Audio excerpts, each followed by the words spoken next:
So there has to be a way in which you can investigate the reliability of the codes that are assigned to the rubric.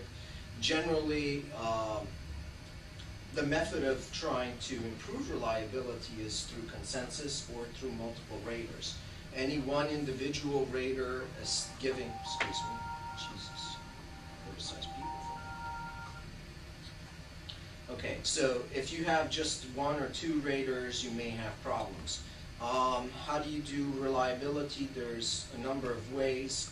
Classical test theory is probably the simplest way that people go about this.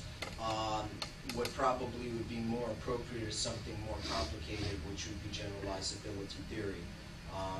There are two courses in EMR I highly recommend everyone here take, because evaluation, ultimately, you have to measure things. So if you don't measure things well, then your conclusions are going to be poor. So these are issues you need to be familiar with. There was a question that was kind of raised, which is now I'm on the bottom of slide 3, and you identify common values, not slide 3, page 3, bottom slide. You identify common values among key stakeholders.